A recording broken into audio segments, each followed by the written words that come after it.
Fala pessoal, estamos começando aqui mais uma edição do CryptoStorm, edição de número 102. Hoje, como sempre, a gente vai ter um assunto que vai começar, mas a gente não sabe como vai terminar esse episódio, né? Acho que todo mundo tem coisa para falar sobre Axie Infinity, né? Sobre NFT e sobre jogos. Voltando mais quente, com basicamente uma informação interessante aí, que é o começo do staking de AXS oficialmente pelo time, né? De alguma forma você poderia rentabilizar a sua AXS, mas isso, óbvio, é um papo que a gente vai ter aqui. Do meu lado direito aqui eu tô com o Luca. E aí, Luca, beleza? Beleza, eu tô com dor de corno hoje. Beleza. Já assim entrando nesse ponto aqui. Do meu lado esquerdo, Walter. E aí, Walter, beleza? Fala, pessoal. Vamos aqui conversar um pouquinho. Estúdio novo. Vibe nova. O pessoal que tá no Spotify não consegue ver o que é, mas tá muito bonito o estúdio aqui. Imagina um estúdio bonito. É esse aí que você tá pensando. Boa, eu queria começar pela... eu ia começar pela dor de corno, mas tem um contexto pra dar aqui pro pessoal sacar o que tá acontecendo, né? Então, assim, o Axie Infinity é um negócio que a gente já fala há bastante tempo. O AXS é o token de governança. Existiam duas coisas que eram promessas do time que iam acontecer. Uma delas é a DEX, dentro da solução de segunda camada deles, que é o Ronin. E a segunda é o staking, que não oferece tanto desafio técnico para ser implementado. E foi noticiado na madrugada de ontem para hoje, né? Mais ou menos isso. Que é o stake, né? Umas 4 da manhã, 4h20 mais ou menos.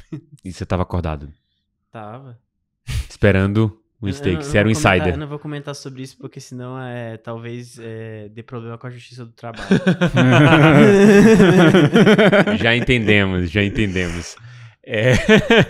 E quando lançaram isso, né? A gente foi dar uma lida sobre do que se tratava, cada um trouxe um insight interessante sobre isso, mas de fato, assim, acho que falando de números especificamente, né, a gente tem 57 milhões de AXS em circulação, 31% estão no tesouro do projeto, que foram recolhidas pelas taxas de bridge do marketplace, e hoje a gente está falando mais ou menos de 3 milhões que já estão colocados em staking para esse próximo mês, né? Fazendo uma continha bem de padeiro, se a gente chegar a 10 milhões em stake, já é mais do que 15% de todo o supply em circulação, que já tem 31% na mão do time. Isso pode causar entre aspas, uma falta de AXS, né? Um squeeze de supply que pode ser potencial do preço subir.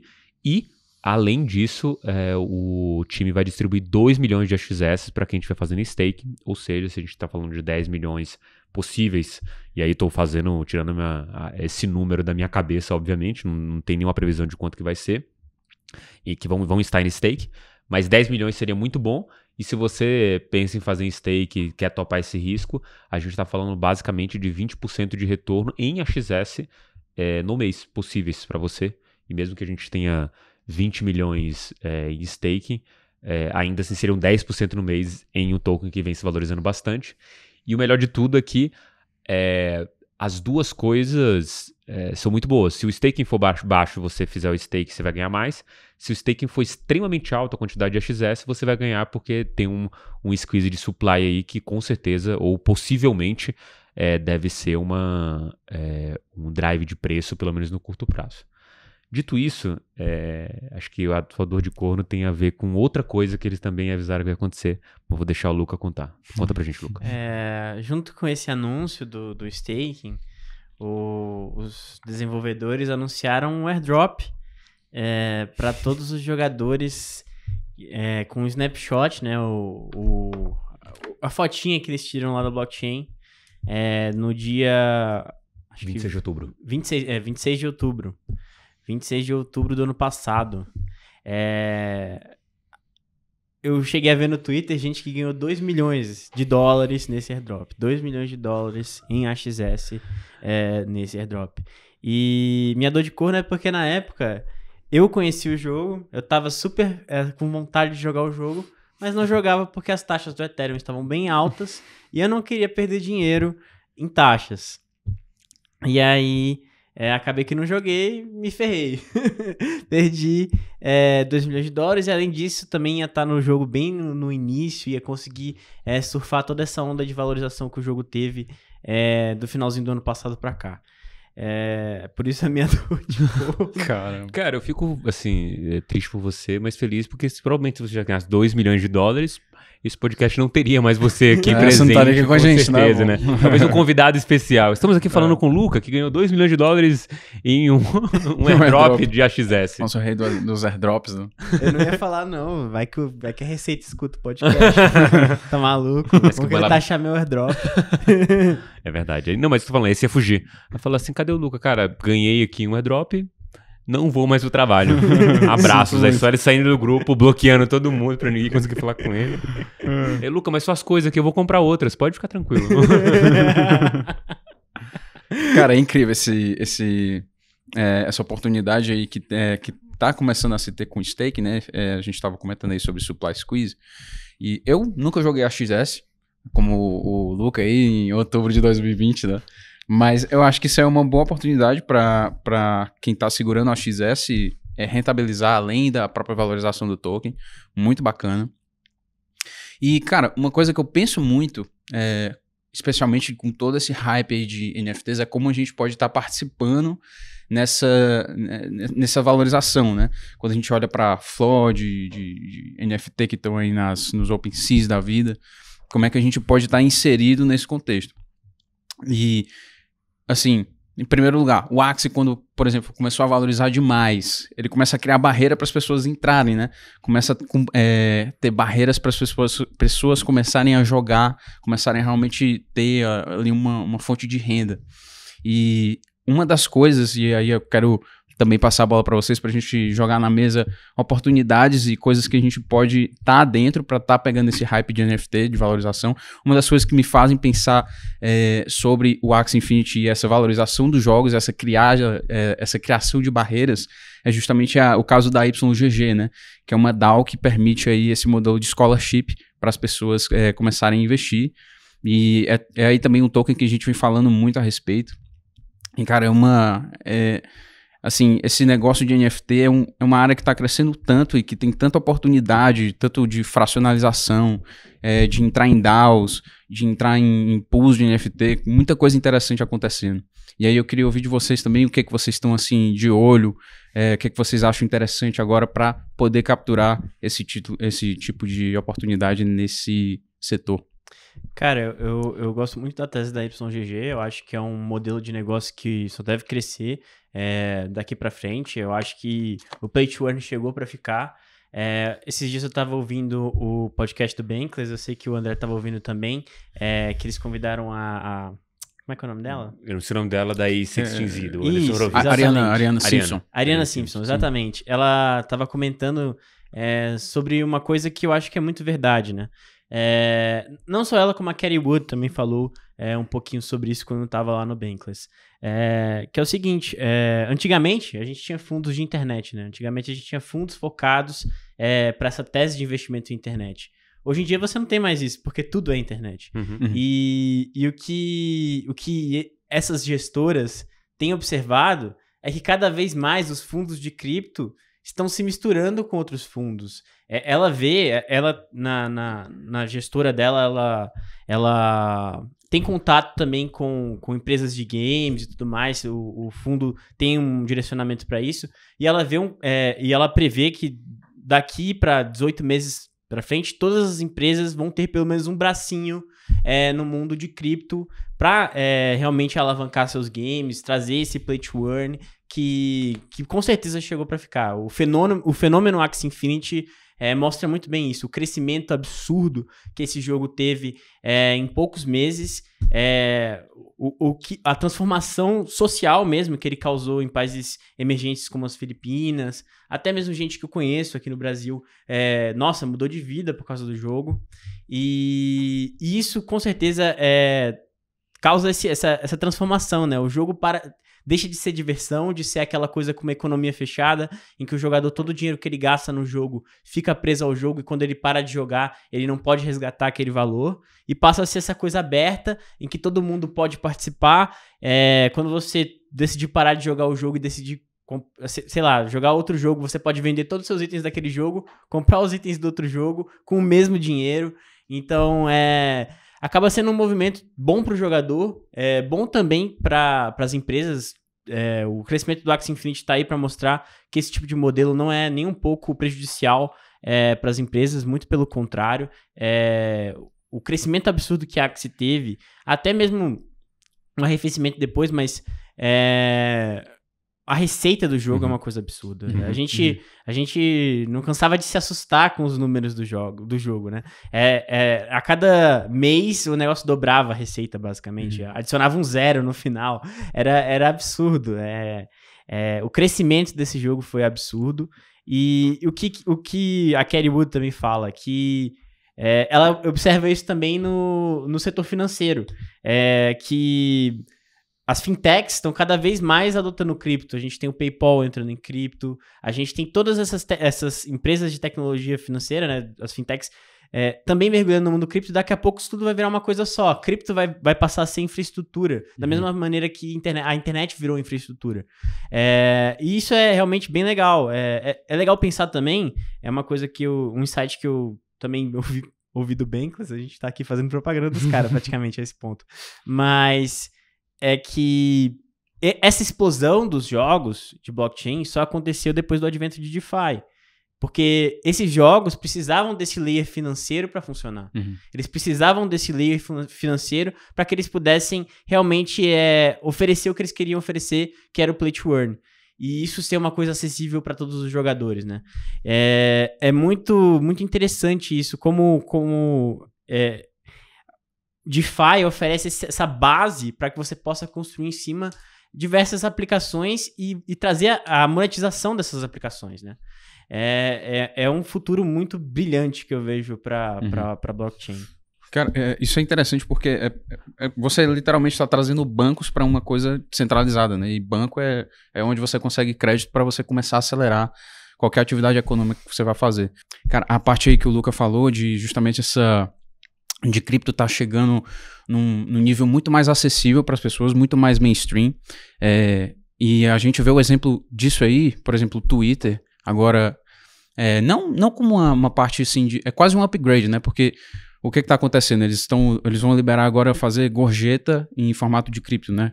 Faz o chip de Bitcoin, faz o tipo de Ethereum, que na verdade vem mais como um upgrade do que uma nova feature, porque nunca foi proibido você postar lá seu endereço de carteira no Twitter, né? Outra coisa interessante que vai ter também é o checkmark de NFTs, né? A comprovação pelo Twitter de que você tem um NFT. Isso aí vai completamente de encontro com o hype aí das profile pictures, né? Muita gente com board apes nas fotos, com CryptoPunks. Isso aí é uma coisa que combina demais com o comportamento do consumidor. Hoje em dia, a gente vê muito mais o lado digital das pessoas, né? Do que você mostra no Instagram, o que você tem. Uma coisa chamado flex, né? Social, que você mostra o seu status.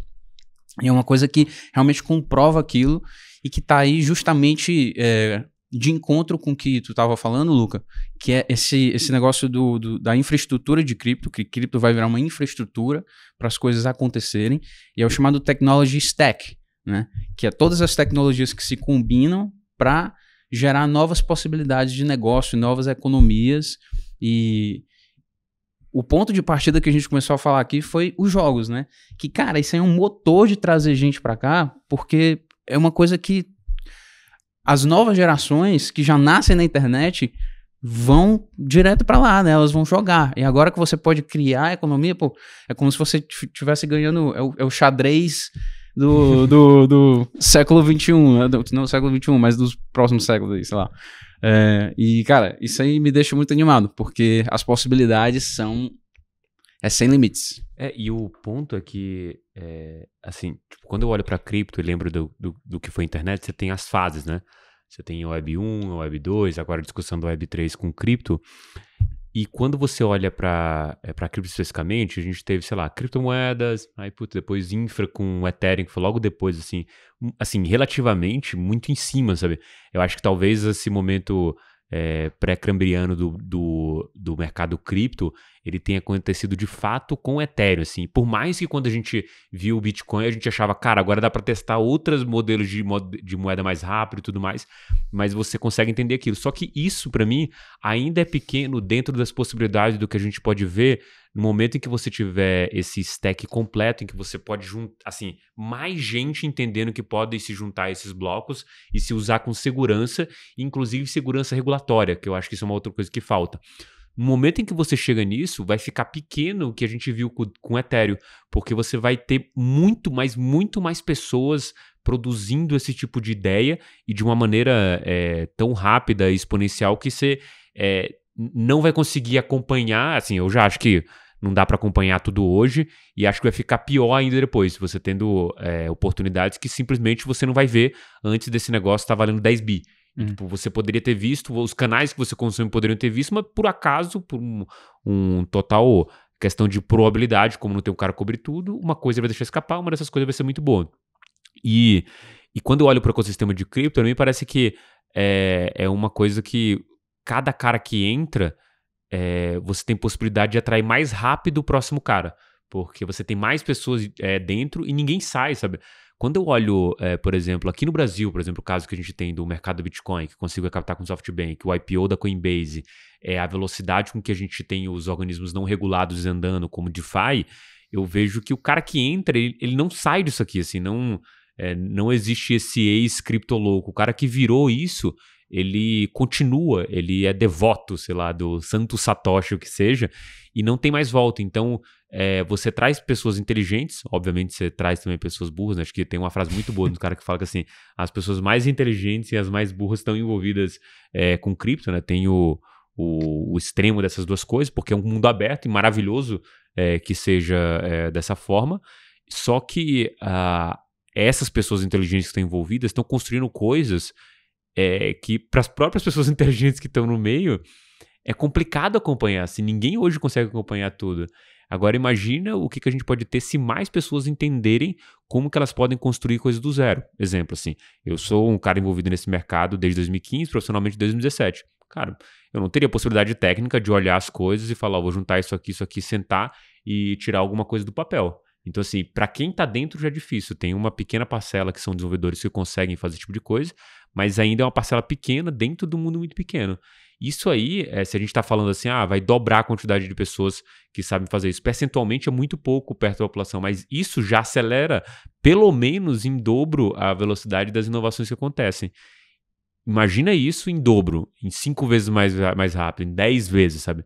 E é uma coisa que você vai construindo, né? Naturalmente, depois fica muito acessível você mexer em Solidity porque alguém criou uma série de bibliotecas, um outro cara em cima fez que, olha, agora nem precisa saber programar, é só encaixar uma coisa com a outra aqui, como já acontece em linguagem de programação também, e você tem aqui um teste do como funciona uma Uniswap. Você consegue construir uma Uniswap da sua casa com esses building blocks de fato, né? Então é realmente interessantíssimo ver o que vai acontecer daqui para frente, e todo ano que passa o processo mais acelerado, né? A gente está falando que em 2020 surgiu o DeFi, tipo GameFi, né? Como o pessoal fala que essa junção de DeFi está sendo ventilado agora. Imagina 2022 nessa mesma data, daqui a 12 meses. O quão avançado a gente vai estar, sabe? Eu conversei hoje com um dos desenvolvedores da Iluve, ele falou assim, cara, tem um cara sentado para ver DeFi dentro do game, velho. Tipo assim, vai acontecer essa junção no mundo.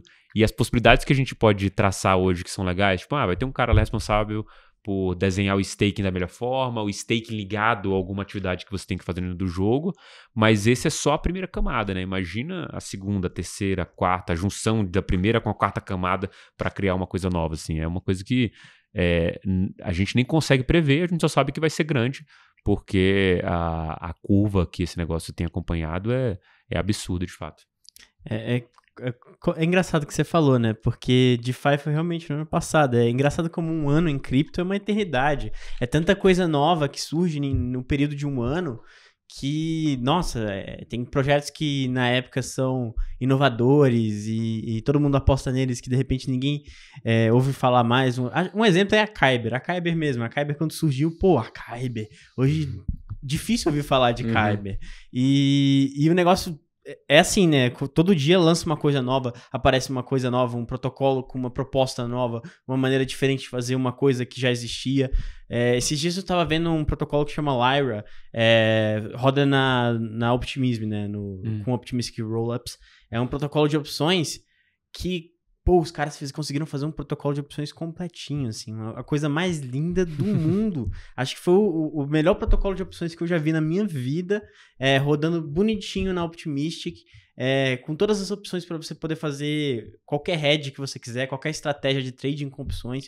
É absurdo como a gente parte de uma coisa que lá no início era simples e hoje a gente tem essas aplicações financeiras realmente complexas rodando em blockchain e essa complexidade tende a crescer exponencialmente, né? Daqui a pouco a gente pode aparecer assim, produtos financeiros completamente novos, nativos da blockchain, que não existem, por exemplo, no mercado financeiro tradicional e que vão nascer na blockchain e vão rodar na blockchain e de repente ganhar fama na blockchain. É um mundo muito novo e muito assim, entusiasmante de você pensar sobre, né? Não só nesse lado financeiro, mas também todas as aplicações que vão utilizar essa infraestrutura financeira para se alavancar.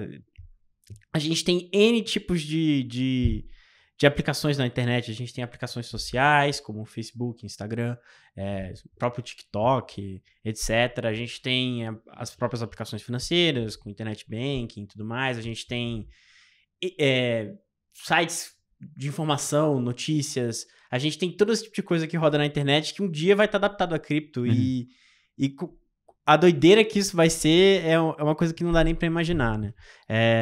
Imagina um site de notícias que, por exemplo, tá ligado aos oráculos da Chainlink, e aí as notícias aparecem em tempo real de todos os lugares do mundo, vindo dos oráculos, e aí você consegue criar um oráculo de notícias, por exemplo, que aí, por exemplo, no futuro, alguma espécie de terminal Bloomberg descentralizado vai puxar essas notícias e jogar lá para você na sua tela de trading que conecta na Uniswap. Que combate até notícias tendenciosas, né? Então, bem aí você já tem um tipo de solução que, por ser descentralizada, você já resolve problemas de, por exemplo, de você ser suspeito de estar dando uma notícia X. Que seja um jornal com staking tipo no sentido da palavra em si, de poder perder se ele espalhar uma fake news. Se for comprar a comunidade dele, punir esse cara porque ele espalhou uma fake news ali, tipo, a votação e tudo mais. O jornal vai assim. ser uma DAO, cara. Tipo, uma coisa desse jeito, porque se necessita, né, de, assim, eu sempre falo assim, a estrutura, tecnicamente falando, em blockchain, quando ela supera alguma coisa tradicional, ela supera em muito, assim, é extremamente superior. Quando a gente fala comparação entre a possibilidade de ter todos os ativos da B3 tokenizados e a maneira que é feito hoje, era extremamente superior se fosse tudo tokenizado. Óbvio, não anda dessa forma, questão de regulação, os incumbentes, o próprio legacy, o legado desse negócio do tipo, putz, como que eu integro uma corretora que usa um sistema de 1970 no interior do Pará, e esse é o único cara que usa esse sistema porque a gente implementou esse sistema nele ligado junto com a B3, só que depois mudou e ele é o único V0 ponto alguma coisa, sabe? Tem vários problemas técnicos para você resolver nesse meio do caminho, mas de fato a estrutura é melhor. Quando você fala de uma possibilidade de trazer esse conceito tanto de stake quanto de descentralização, de decisão em comum e de skin in the game das partes, do exemplo mais simples possível que acho que talvez a gente teve o primeiro contato no mundo com a MakerDAO, que eu tenho MKR, eu voto para dentro da DAO as decisões que a gente vai ter lá dentro, só que se eu fizer alguma cagada no meio do caminho, tomar uma decisão um pouco errada, e o protocolo tiver que arcar com os custos, ele vai inflacionar o MKR, ou seja, emitir o token, e quem vai ser prejudicado vai ser eu, que tenho uma parte do MKR, porque eu vou sofrer um pouco dessa inflação. Então, esse skin in the game, quando a gente olha até para a questão de quem toma as decisões do Estado em si, ele faz sentido a priori, porque você fala, o cara que tomar a decisão, ele vai ser um dos mais prejudicados, ou o único prejudicado se ele tomar a decisão errada. E até casa com o que a gente vai dar de mineração na semana, que é o negócio de nações mesmo, mas eu falo depois, porque as possibilidades são esse tipo de coisa. Você, de fato, assim como o próprio Zuckerberg, ele já mencionou algumas vezes que o Facebook é como se fosse uma nação para ele. Ele já se referiu às pessoas que têm o Facebook e tudo mais como se eles fossem um país. E esse cara tem essa força de fato. Então, em essência, você já tem uma pista de como funcionaria esse mundo assim, só que de alguma forma centralizado. Imagina a possibilidade de você arbitrar sobre decisões financeiras dessa sua nação que deu um opt-in por comprar um token e tomar decisões de governança e sofrer com aquilo. E você vê o seu dinheiro lá se desvalorizar, ou as pessoas deixarem de lado, ou não entrar mais gente nessa sua nação. Então, esse tipo de coisa, ele já está acontecendo de fato. As pessoas que ganharam dinheiro com Axie Infinity, esse cara dos 2 milhões de dólares, tipo, ele fala lá assim, cara, eu fico impressionado com o que acontece nesse mundo. Assim, o cara ganhou 2 milhões de dólares. Eu com 400 uni já fiquei desse jeito. Falei assim, olha o que está acontecendo. Você com 30 mil do IDX aí que você recebeu no negócio. Recebi isso não, Receita Federal. Nunca recebi do IDX. Não tenho Ethereum, que não token tenho nada. é esse? Nunca comprei criptomoeda. Criptomoedas. Boa. Nunca operei criptomoedas, Bitcoin. Boa. Bem lembrado, tinha esquecido desse negócio. Pronunciando Ethereum, né? Como é que é isso aí? Isso. E o... Boa, essa é uma pergunta. Ethereum moedas. E eu acho isso bizarro, né? E o cara que ganhou dinheiro com aquilo, assim, não tem condição. O cara não... Assim, imagina o extremo, como já aconteceu no negócio da Uniswap. O cara ganhou ali $1.600 num país subdesenvolvido. Sim, provavelmente o cara conseguiu, se ele viver no custo de vida dele, pagar às vezes 6 meses do custo de vida que ele tem naquele nível que ele vive. E isso é transformador, assim, esse cara tá mais propenso a ser devoto ao token e à plataforma Uniswap ou próprio ao governo dele, ou ser, tipo assim, não, o governo faz uma coisa por mim do que um protocolo descentralizado. Não, acho que ele tá mais propenso pro outro, porque assim, ninguém nunca deu assistência para esse cara, alguém deu assistência para ele usar um protocolo. E isso tem um poder grande, até quando a gente olha as questões das big techs hoje, né, assim, o Google se vende como um bonzinho, o Facebook se vende como um bonzinho, a própria Tesla e tal, e eles criam essa comunidade muito forte. E veja você, nenhum desses caras ganha um token ou alguma coisa direto desse protocolo, a não ser a própria plataforma. Agora imagina que você tivesse a possibilidade de ganhar em paralelo com a própria evolução do projeto. Assim, isso é transformador, isso é uma questão de trazer uma quantidade X de pessoas que gostam de você para 10, 100 vezes. Porque você vai ter o cara alinhado no propósito, você vai ter o cara alinhado no propósito na grana e vai ter seu cara alinhado na grana. Isso é muita gente. O mercado endereçável disso é gigantesco, porque eu sou fiel a esse protocolo, puta, não vai andar tanto bem e tal, eu sou um especulador, eu sou um cara, um mercenário da vida do mercado cripto, pô, vou mandar para um outro aqui que eu acho que tem mais benefício para mim e no longo prazo faz mais sentido. E você tira todo o seu dinheiro, todo o seu suporte desse negócio para botar em outro, e porque aquele cara te ofereceu uma situação melhor, né? Então... isso de fato pode ser impactante até para governo, na minha visão. É um papo, um daqueles papos de 2150 do Bankers. Eles já se referem ao Ethereum como uma nação, sinceramente. Mas é curioso pensar assim, cara, se esse é o futuro mesmo, se os protocolos vão se tornar uma nação, a nacionalidade vai ser descentralizada. Eu não vou estar mais preso ao lugar onde eu nasci para definir minha nacionalidade ou definir quem eu sou. É até um papo que os caras falaram lá de, tipo, minha identidade vai ser definida pelo que eu tiver na minha carteira, pelos NFTs que tiverem lá, meu gosto vai estar ali, a pessoa que eu sou vai estar ali e eu não vou estar preso à minha aparência ou aonde eu nasci ou a nada disso. Vira uma coisa muito mais de quem eu sou on-chain. E aí você pode também ter múltiplas personalidades, múltiplas carteiras, múltiplas nacionalidades. Você descentraliza o eu. É absurdo isso.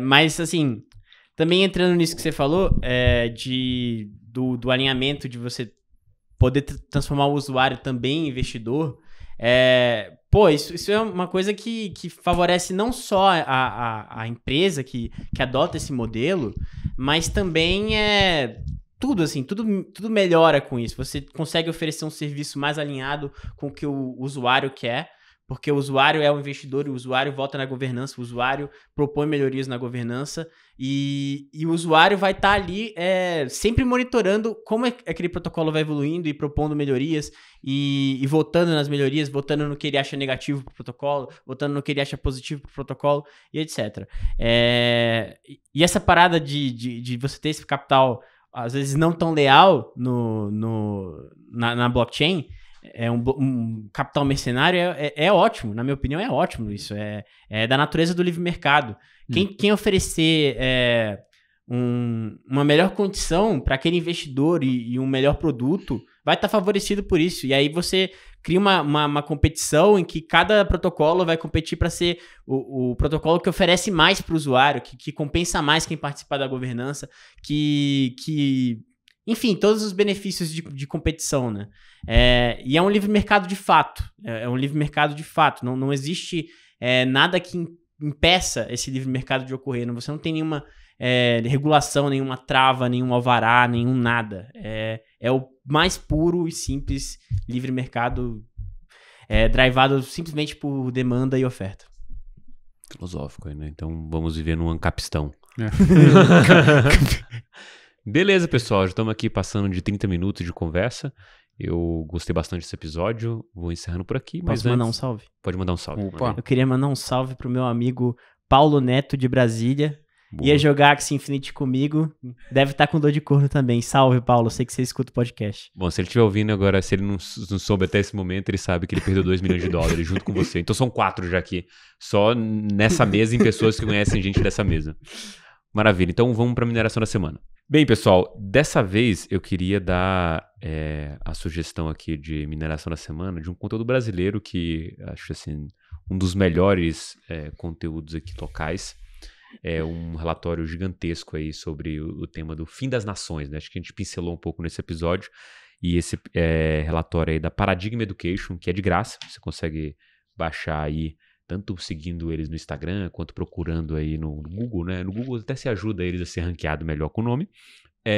Eu gosto muito do conteúdo que o Felipe Gaúcho escreve. Eu acho que tem outras pessoas que escrevem com ele, mas é sempre um conteúdo muito original e juntando conceitos muito diversos que vão desde filosofia até dados históricos do mundo, desde, sei lá, dos últimos 3 séculos, né? E esse relatório é mais um texto primoroso que eles fizeram sobre essa possibilidade de que cripto possa desafiar esse status quo dessa maneira, desafiar o Estado. E a discussão ali é justamente essa, o que significa o Estado e como que pra gente parece uma coisa que sempre existiu, mas não é verdade. O Estado é de fato uma invenção moderna, recente, e que assim como qualquer outra invenção do ser humano pode ter falhas, e acho que com certeza tem falhas, e essas falhas em algum momento são desafiadas por um outro sistema de governo. E cripto pode ser isso, começando tanto pelo Bitcoin e evoluindo até para as organizações autônomas descentralizadas, né? A DAO aí no nome mais curto. Então, é um texto interessantíssimo. Só recomendo para você, é longo, mas é bem fácil de você digerir ele. Só recomendo que você sente e tire pelo menos ali uns 20 a 30 minutos para ler o texto, porque acho que ele vale ser lido num momento só para você dar o blow mind aí, de fato, desse mercado. Lê para os seus filhos antes deles dormirem. Boa, valeu, pessoal. Então, até semana que vem, que eu não estarei aqui, mas você vai estar em boas companhias aqui também. Valeu, pessoal. Falou. Valeu.